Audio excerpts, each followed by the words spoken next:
வணக்கம் சார். வணக்கம் Simon sir, அரசியலில் ஒரு நாளும் ஒரு விஷயங்கள் வந்து நடந்துக்கிட்டே இருக்குது. இப்போ சேலத்தில் 13ஆம் தேதி வந்து டிவிகே சார்பாக ஒரு மக்கள் சந்திப்பு கூட்டமாக இருந்தது. பட் பர்மிஷன் கிடைக்காததால் அதை வந்து அப்படியே தொண்டர்கள் சந்திப்பு கூட்டமாக மாற்றிருக்காங்க. அதுக்கான வேலைகள்லாம் எப்படி சார் போய்கிட்டு இருக்கு? கரூர் சம்பவத்திற்கு பிறகு டிவிகே ஏறக்குறைய பார்த்தீங்கன்னா விஜய் வெளியே வந்து பிரச்சாரமே இனி பண்ண முடியாது, மக்களை சந்திக்க முடியாது, அது மாதிரியான விமர்சனங்கள் அந்த மாதிரியான நிலைகள்லாம் இருந்தபோது அப்புறம் பாண்டிச்சேரியில் சந்தித்த அந்த கூட்டம் 5000 பேருக்கு மட்டும் அனுமதி. அப்புறம் ஈரோட்டில் பல கட்டுப்பாடுக்கு இடையில் வந்து விஜய் பேசுது. இதுக்கப்புறம் வந்து தொடர்ந்து இனி வந்து களத்தில் இறங்கி ஆகணும், வேறு வழி கிடையாது. எலெக்ஷன் வந்தாச்சு. இதுவே சேலத்தில் முதல்ல அனுமதி கொடுக்கல, மறுக்கப்பட்டது. அந்த வழிகாட்டு நெறிமுறைகள்லாம் சரியாக இல்லை, நாங்கள் திடீர்னு வேலூருக்கு போக போகுது இந்த இது, அப்புறமா வந்து தர்மபுரியில் மீட்டிங் இருக்குது அப்படின்லாம் பல விதமாக சொல்லியிருந்தாங்க. 13ஆம் தேதி மீட்டிங்னு ஆகிடுச்சு. நம்மளோட பார்த்திங்கன்னா இப்போ இந்த சீலநாயக்கன்பட்டி பகுதியில் ஒரு திடலில் பெரிய அளவில் மீட்டிங்காக இருக்குன்னா 5000 பேருக்கு மட்டும்தான் அனுமதி. அதுவும் வந்து கட்சிக்காரங்களுக்கு கிடையாது, தொண்டர்களுக்கு, அந்த ஊர் மக்களுக்கு அப்படின்னு அவங்க தான் வந்து கலந்துக்கலான்னு. அது அவருடைய மாவட்ட செயலாளர்லாம் நேற்றுலாம் கூட ஒரு வீடியோ வைரலாக இருந்தது. இந்த தொண்டர் படை மாதிரி அவர் வந்து ஒரு கருப்பு ட்ரெஸ்லாம் போட்டு கருப்பு படை எல்லாம் பண்ணிடுற. ஓகே, விஜய் வந்தாகணும். விஜய் அது 5000 பேரோ அல்லது 50000 பேரோ 5 லட்சம் பேரோ நிகழ்கிற மீடியாக்கள் வந்து அதை கொண்டு போய் பெரிய அளவில் சேர்த்துருவாங்க. அது என்ன மாதிரியான விஷயத்தை பேச போகிறார் சேலத்தில்? பொதுவாக சேலத்தில் உள்ள பிரச்சனைகள், ஏன்னா அவர் திருச்சியில் தொடங்கி திருவாரூர், நாகப்பட்டினம், அரியலூர் இந்த மாதிரியான பகுதிகளில் வந்து அந்தந்த சார்ந்த பகுதிகளுடைய பிரச்சனைகள் பேசினார். அந்தந்த பகுதிகள் சார்ந்த எம்எல்ஏக்கள் பற்றியும் அமைச்சர்கள் பற்றியும் அவர் பேசினார். இங்கே சேலத்தில் என்ன பேச போகிறார்? சேலம் வந்து இருக்கிற அதிமுகவினுடைய ஒரு வலுவான பகுதி அப்படின்ற ஒரு விஷயம். சமீப காலமாக பார்த்தீங்கன்னா மிக சமீப காலமாக கூட்டணி இல்லை அப்படின்ற ஒரு முடிவுக்கு வந்த பிறகு அதிமுகவும் கடுமையாக விமர்சனம் பண்ணிக்கிட்டு இருக்காங்க. விஜயும் வந்து அதிமுக வந்து அடிமை கட்சி, ஊழல் கட்சி, அது மாதிரியான விமர்சனங்கள்லாம் பண்ணி பேசிட்டாரு. அதனால் இப்போ வந்து டிஎம்கேவை தாண்டி ஏடிஎம்கே வெர்சஸ் டிவிகே என்ற அளவுக்கு ஆக்ரோஷமாக ஆகிப்போச்சு. அது இப்போ சேலத்தில் என்ன பேச போகிறார்? சேலத்தில் விஜய் பேசப்படுது. அதன் சேலத்துக்கு பிறகு அவருடைய பயணம், அந்த பேச்சு எப்படி தொடர போகிறது ஒரு கேள்வியாக இருக்குது. சார், அந்த வீடியோ ஒன்று ரிலீஸ் ஆயிருந்துச்சுல்ல சேலத்தில் வந்து இந்த கருப்பு படை கூட அவர் பேசிக்கிட்டு இருக்கிற மாதிரி, அதில் வந்து நிறைய கான்ட்ரவர்சிஸ் வந்து கிளம்புச்சு. ஏன்னா அவர் சொல்லும்போது 5 மணி நேரம் தண்ணி கிடைக்காது, சாப்பாடு கிடைக்காது, இருந்தாலும் நம்ம வந்து பத்திரமா இருந்து பார்த்துக்கணும் அப்படின்னு சொன்ன விஷயம் வந்து எப்பயுமே ஏதாவது ஒரு ஃபங்க்ஷன்னா தண்ணியும் சாப்பாடும் தான் முக்கியமாக ஒரு அங்கமாக வைப்பாங்க. எல்லாருக்குமே போய் தண்ணி கிடைக்கணும், சாப்பாடு கிடைக்கணும் அப்படின்றது. ஆனால் இது ஏன் சார் அப்படியே கான்ட்ராடிக்ஷனாக கிடைக்காது கிடைக்காதுன்னு வந்து அவங்க வர மக்களுக்கு சொன்ன மாதிரி தெரியல. வந்து இப்போ இந்த தொண்டர் படம் மாதிரி ரெடி இவங்களுக்கே தான் சார், இவங்களுக்கே தான். அது என்னன்னா ஆக்சுவலாக அது வந்து ஒரு அரங்கத்திலேயே ஏதோ ஒரு ஹாலில் வச்சு அவங்க யாரையும் மீடியாவை கூப்பிடாம வந்து சொல்லியிருக்க வேண்டிய ஒரு விஷயம் வந்து அங்கே பொது வழியில் வச்சு பேசியிருக்காப்புல. வந்து நீங்கள் வந்து இந்த மாதிரி பாதுகாப்பாக இருக்கிறீங்க அப்படின்னா அவங்க தான் சார் வீடியோவே எடுத்து போட்டிருக்காங்களா பாருங்க. வந்து இது மாதிரி வந்து பாதுகாப்பாக இருக்கிறீங்க அப்படின்னா ஒரு முக்கியமான மீட்டிங் வந்து இந்த பகுதியில் நடக்க போகுது, கஷ்டப்பட்டு நாங்கள் பர்மிஷன் வாங்கியிருக்கிறோம், நீங்கள் எல்லாரையும் இப்படி கண்காணிக்கணும், இதை மீறி அதாவது வந்து சேட்டை பண்ணுவாங்க, இதெல்லாம் பண்ணுவாங்க. அவரே கூட சொல்லியிருக்காரு, வந்து பக்கத்தில் மலை இருக்குது, மலை மேலாம் ஏறிடுவாங்க, நீங்களாம் அதை தடுக்கணும் அப்படின்போது அதையும் சேர்த்து சொல்லியிருக்காரு. வந்து நீங்கள் வந்து ஒரு மிலிட்ரி மாதிரி இருக்கணும், ஒரு 6 மணி நேரம் உங்களுக்கு தண்ணி கிடைக்காது, சாப்பாடு கிடைக்காதுன்னு அதை தவிர்த்திருக்கலாம். இப்படி வந்து அந்த அவங்க என்ன சொல்றது, அவங்கள ஒரு தயார்படுத்துறதுக்கான ஒரு விஷயமா அந்த மாவட்ட செயலாளர் பேசியிருக்காரு. வந்து மேபி வந்து பேசியிருக்காரு.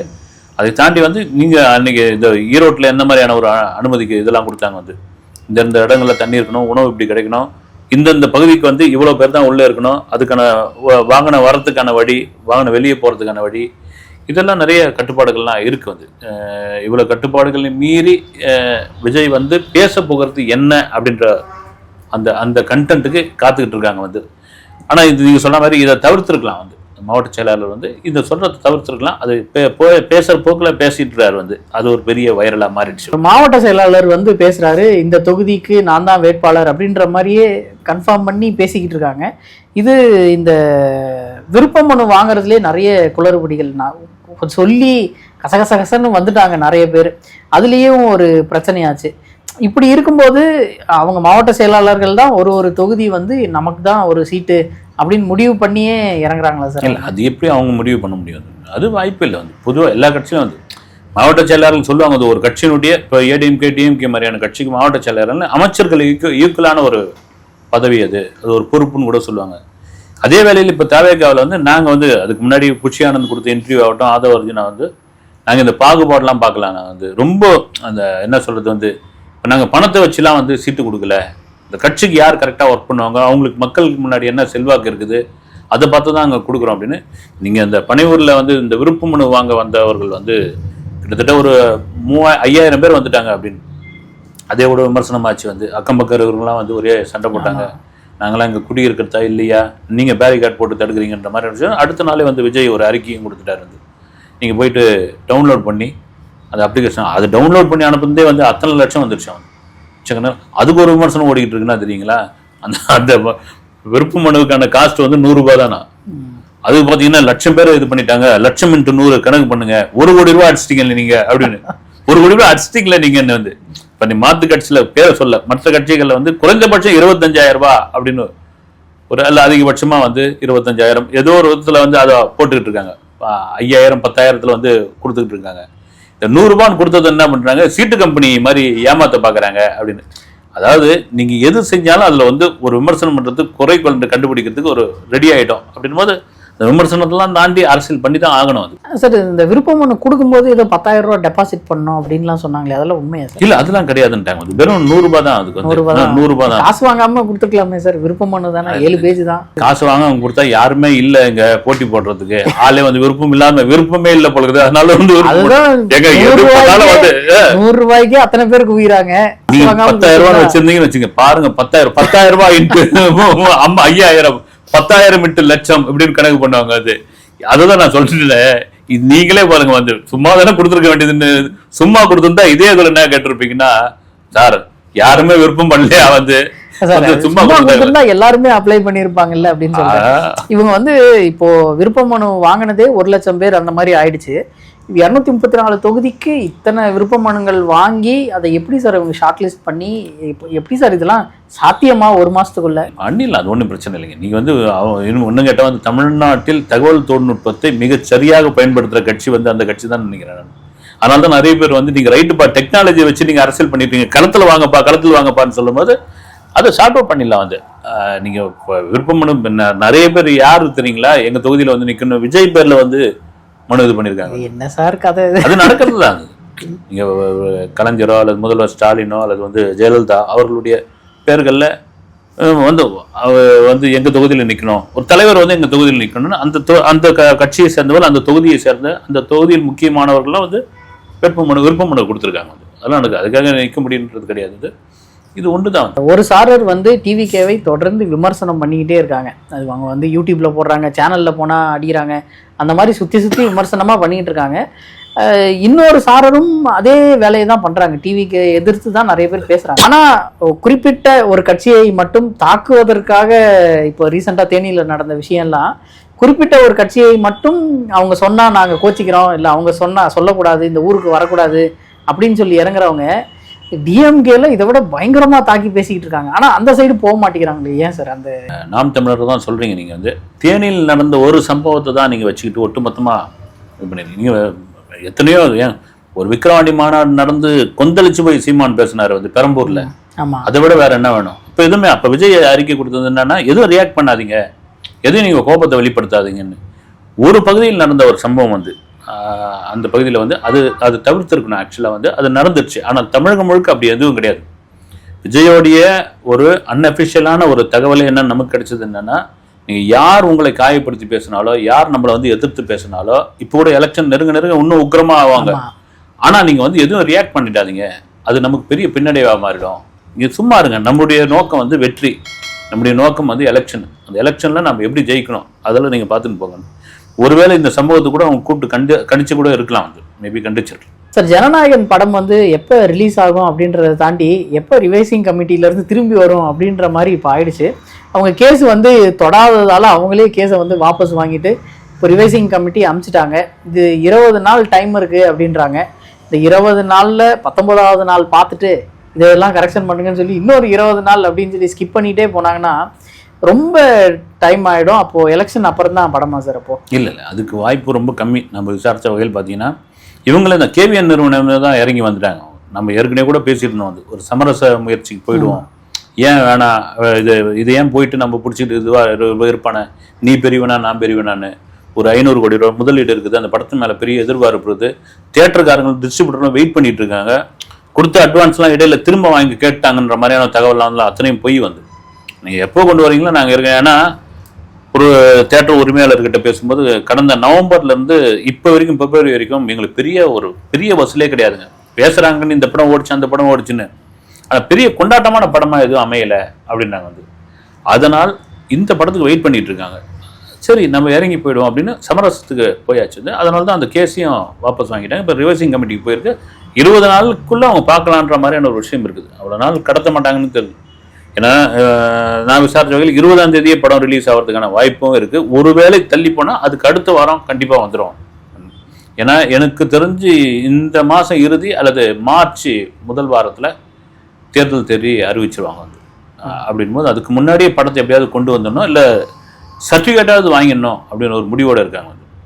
அதனால் இந்த மாதத்து இறுதிக்குள் ஜனநாயகம் வந்துடும். அஜித் சாரை பார்க்கறதுக்கு எல்லாரும் தொடர்ந்து துபாய் பயணிச்சுக்கிட்டே இருக்காங்க. இது அவர் கூப்பிட்றாரா இல்லை இவங்களா போய் பார்க்குறாங்களா அப்படின்னு தெரியல. பட் தொடர்ந்து நிறைய பேர் வந்து போயிட்டே தான் இருக்காங்க. இப்போ ரீசெண்டாக சிவகார்த்திகேயன் அவர்களும் போயிட்டு வந்தார். அது என்ன கதை சார்? ஒவ்வொருத்தராக போய் பார்த்துக்கிட்டு இருக்காங்க. இப்போ வெங்கட் பிரபு போய் பார்த்தாரு. அப்புறமா இதுக்கு முன்னாடி வந்து நிறைய ஆர்டிஸ்ட்லாம் போய் நயன்தாரா விக்னேஸ்வரன் போய் பார்த்தாங்க. அவங்களுக்குள்ள பெரிய சண்டையெல்லாம் ஒரு கப்பம் இருந்ததாகலாம் பேசப்பட்டது வந்து. ஆக்சுவலாக நம்ம கேள்விப்பட்டது என்னென்னா வந்து இந்த கேம்போ கோலாவா, ஆமாம், ரிலையன்ஸோட கம்பெனியில் அந்த ஸ்பான்சருக்கு வந்து ஒரு பெரிய தொகை ஒன்று அஜித் கொடுத்துருக்காங்க. ஏன்னா அவரே கூட ரசிகர்லாம் பார்த்து சொல்கிறாப்புல, இது சினிமா ஃபங்க்ஷன் கிடையாது, பூங்க, தியேட்டர் கிடையாது பூங்க அப்படின்றார். திருப்பதியில் சாமி கும்பிட்டு போகும்போது கூட சைலண்டாக இருக்கிறது கோவில்னு சொல்லிட்டு போகிறாப்புல. அது பொதுவாக விரும்பல வந்து அஜித்தோடைய அந்த ஒரு பழக்கம் வந்து தொடர்ச்சியாக இருக்குது.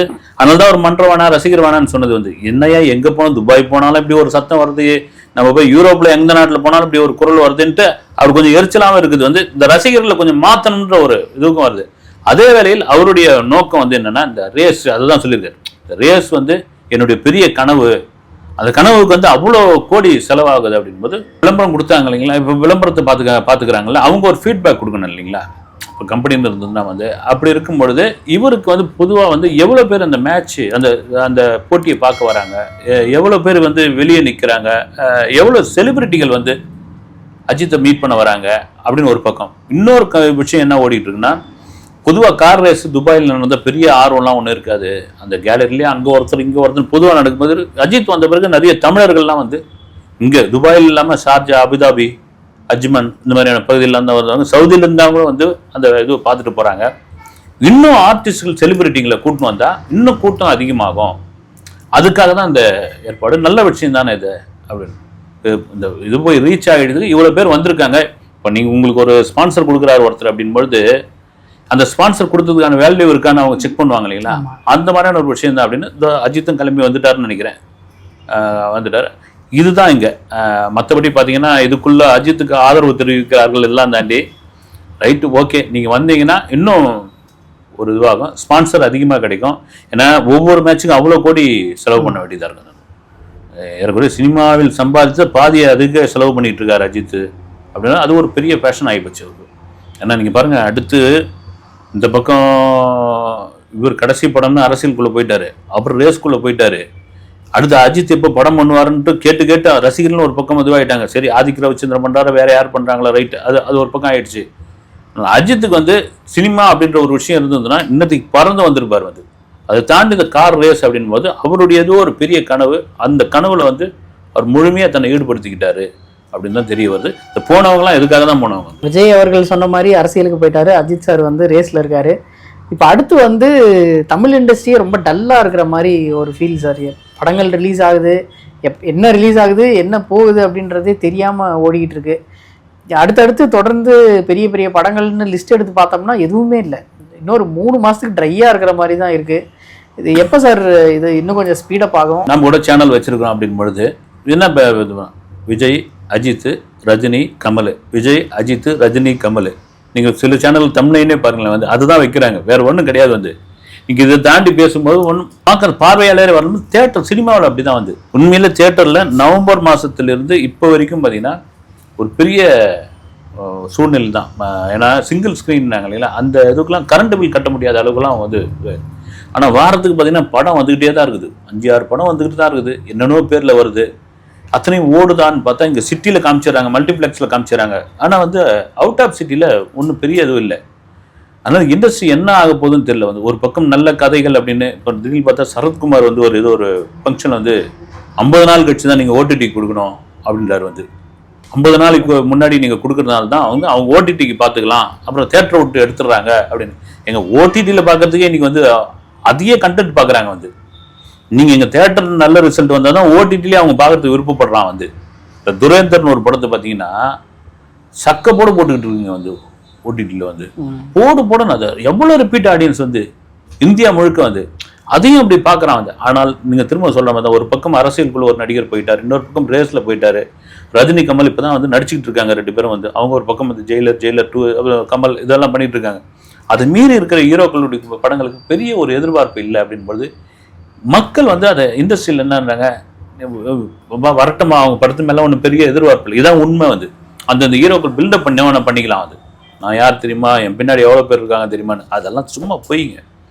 தன் பலம் என்னன்னு அவங்களுக்கே தெரியும். வந்து தியேட்டரில் என்ன மாதிரியான ரெஸ்பான்ஸ் இருக்குன்னு தெரியும். இதையெல்லாம் மீறி இன்னைக்கு ஆடியன்ஸ் என்ன எதிர்பார்க்குறாங்கன்னா, ஒரு 2 மணி நேரம் வரமா, இந்த 2 மணி நேரம் உட்கார வைக்கிற மாதிரி ஒரு படத்தை கொடுக்கலன்னா அது எவ்வளோ பெரிய படமாக இருந்தாலும் தூக்கி நாங்கள் வெளியே போட்டுறோன்ற ஒரு மனநிலைக்கு வந்தாச்சு. காரணம் என்னன்னா, இன்னைக்கு பொழுதுபோக்கு அம்சங்கள் அதிகமாக வெளியே இருக்கிறது. அதை தாண்டி மொபைல் ஃபோன்ற ஒரு விஷயம் எல்லாருக்கிட்டே இருக்குது. எல்லாரும் சோசியல் மீடியாக்குள்ள மூழ்கி போயிருக்காங்க. அவனை மீட்டு நீங்கள் ஒரு 2 மணி நேரம் கொண்டு வந்தாங்கன்னா கண்டென்ட் ரொம்ப முக்கியம். இங்கே ஹீரோ வேல்யூ அதெல்லாம் ஒன்றும் தேவையில்லை, நீங்கள் கண்டென்ட்டை நல்லா கொடுங்கன்னு. அப்படி கண்டென்ட்டான படங்கள் வந்தால் மட்டும்தான் இனி தமிழ் சினிமா ஒரு நல்ல நிலைமைக்கு வரும். ஓகே சார், அடுத்த வீடியோவில் சந்திப்போம் சார். நன்றி சார்.